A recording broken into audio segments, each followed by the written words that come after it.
Hello there and welcome to the video. In this test video I am going to show you one of my favorite games. And I have very fond memories of this game. This was a game that I played myself. It was played in 2001 at an open tournament called Capelle La Grande in France. So it's in the north of France near Dunkirk.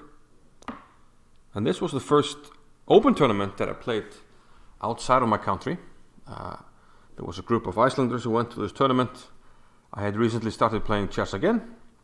So, a little bit of nerves before the game. But this game turned out beautifully and gave me a lot of confidence. So I played a Norwegian rated well over 2100, I think about 2150.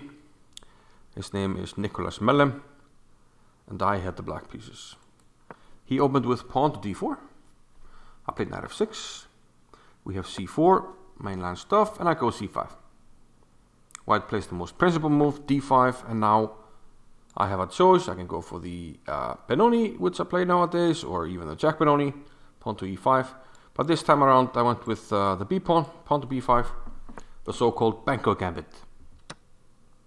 A very well-respected gambit. It was very popular around the millennium and before that, especially in open tournaments. It has faded a little bit, but I still think it's an interesting opening to play. So we sacrifice a pawn, and for the pawn we open up lines on the queen side. And this is a long-term gambit because our heavy pieces will end up on the A and B files.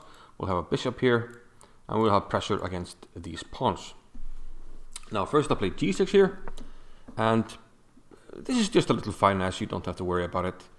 I think it's fine to take with the bishop first, but the idea is to prevent white from getting some lines where he gets an early b3 and bishop b2. And now he's not able to do that. Now we take with the bishop on a6. And white has two ways to play it. He can play e4, like he did in the game, or play g3, the fianchetto line.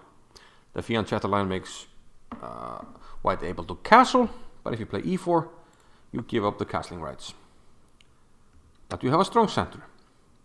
King takes f1, d6, and black's moves, the next few moves are fairly automatic, and that's the good thing about the Benko. You can play automatic moves, kind of. Okay, knight e2, you can also play this, but I think it's a matter of taste. Knight f3 is more common, and probably more logical, because at some stage white will have to break e5. Okay, I played bishop g7, he played g3. He has two ways to take care of the king, either do this and put the king here, or instead of g3, play h3 and then play the king here. The downside of this plan is just it takes a move longer, so most of the time people go with g3. I play knight b to d7, king g2, and I continue with the automatic moves, queen c2. And now a move that I like in these lines. Very often the queen will come to a5 and the rook will come here, and we'll get this heavy piece pressure on the A and B files that I told you about, and we have the bishop on the long diagonal. But when they put the king here, I like to play rook a6. And the idea, you will see next move, after b3 I play queen a8. And the idea is to line up against the king. And maybe later in the game, despite focusing on the queen side, maybe at some stage we can start to open things up with e6, maybe even f5, and try to chip away at the pawn wedge here in the center. Okay, white played bishop b2. So the play is revolving around the pressure on these pawns. White is trying to save them, black is trying to attack them. I played knight to e8. Very often black is happy to trade this knight off for a piece, so you can increase the pressure on the queen side. Rook h to d1, I played knight c7. And now he prevented my knight from coming to b5, he played a4. But the downside of this is that I can pressure this pawn. And I did so, rook b8, rook a to b1. I doubled, so now the pawn is attacked. He has to defend it, he does so with the knight to c1. I triple on the file. So now I'm actually threatening to play c4, because behind the pawn is a bishop, undefended. So he initiates a trade, I take it. And now his queen is guarding c4, so I can't play c4. So I actually brought in the rook, so now I'm threatening to play c4. He prevented that, he played rook a2. But now my pieces are kind of, you know, attacking the pawns. But since they're pawns, I need pawns for the pressure, right? So I increase the pressure with pawn to f5. Now he took on f5. The other option would have been to play f3 when I take. And my knight is probably strong here. I have maybe moves like this. Some continued pressure. Definitely compensation. Maybe e6 at some stage is fine as well. So he took on f5. I took on d5. And now he played the king to h3. So I'm obviously threatening a double check. And a double check can only be met by a king move. And then I would follow up most likely with a mate. Actually, if it was this position, maybe even here. I can also win the queen if it's not mate. So he has to move the king. But where? If it goes here, I'd be worried about the knight moving and then a check landing here. So he didn't fancy that. King here, knight e5. I might land a check here. He didn't fancy that. And of course, if you're in the corner, I can just win the queen. And probably even mate. So he went to h3. He thought it was safest there. But I had an idea. I played g5.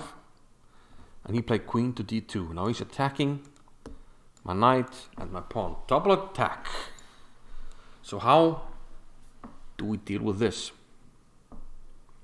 Can you find what I played here? This is one of the nicest combinations I have played in my life, and the end was absolutely fantastic, if I may say so myself. So white to move here. Sorry, black to move. What is the winning move for black? Well, I'm going to show you. I played rook h4 check. Now he has to take it. If it goes here, we have the mate, knight e3 and mate. Took with a pawn, knight f4. Now again, if he takes, queen f3, mate, thank you very much, next game. So he has to play the king. If king here, queen g2 mate. So he has to come up, that's what he did. Actually, the best move is to give up the queen and play there. But he played after knight f4, he played king g4. I played knight e5. Again, if he goes here, queen g2 mate, he took the pawn. And I played h6. If he takes the knight, queen f3 mate. And he was nice enough, you know, he smiled. He looked at me, smiled, took the pawn. And allowed me to play a room for two knights. Knight f7 mate. Oh, that's so nice. Always brings a smile to my face. So the knight, covering this one, and the other one covering, well, other squares. So checkmate. And yeah, I won my first game at an international open, which was pretty nice. Hope you enjoyed it, guys, because, well, how can you not? How can you not enjoy this? Come on. What a mate. What a mate. Obviously my nicest mate ever. Okay, that's it for today's video. Hope to see you soon. And until then, bye-bye.